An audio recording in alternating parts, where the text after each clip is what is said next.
So the question now is, what is the true state of our economy and what's the impact on the market? Joining me now, the one and only Shah Gilani. All right, Shah, what do you make of all this news? It's coming fast and furiously.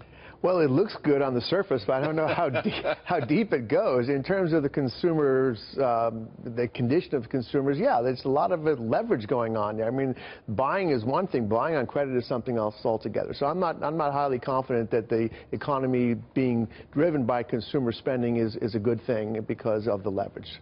That's a problem. Now, one thing I will say, we're not there yet. We still haven't gotten back to those pre-crisis levels in terms of outstanding consumer credit on credit cards. And I think that was discipline. I also think there's some people who are like the Great Depression. They'll never spend to the way they used to spend. Right. But ultimately, if they are two-thirds of the economy, you do want them spending. We do want them spending, but I think that two-thirds of the economy is a bit of a misnomer, because what we really want is we want industrial spending. We want companies to spend. We want corporations to grow. We want them to employ people. We want production to increase.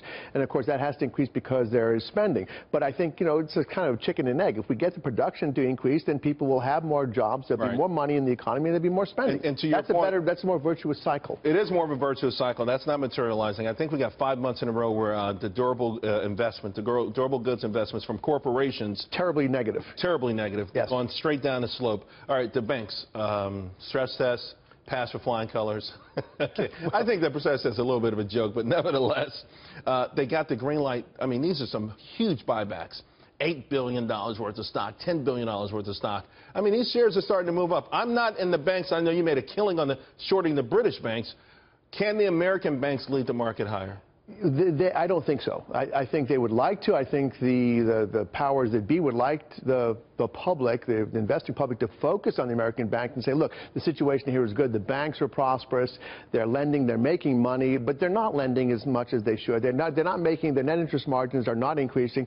The interest rate increase that they were expecting in order to increase their net margins hasn't happened. So it's not going to happen. Gives them a little bit of a bump, but they're not going to be a leadership. This is a misnomer. This is another red herring. This is to me reminiscent of 2008. It's like, yes, we're in great condition. We're going to buy back our shares, or we're going to increase our equity prices. And for what purpose? Why? But you're not saying this is a Lehman moment. No, I'm not saying this is a Lehman moment at all. This is certainly not a Lehman moment. This is a Bear Stearns moment.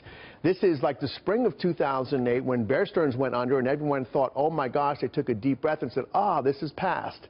This is not a Lehman moment. We have yet to see a Lehman moment. Could we see a Lehman moment? Yes, I think we could. Is this Lehman moment? Absolutely not. But I believe it is the Bear Stearns moment, and we have to be really vigilant. Very vigilant, yeah. All right, Shah Gilani, thanks a lot. Really appreciate it.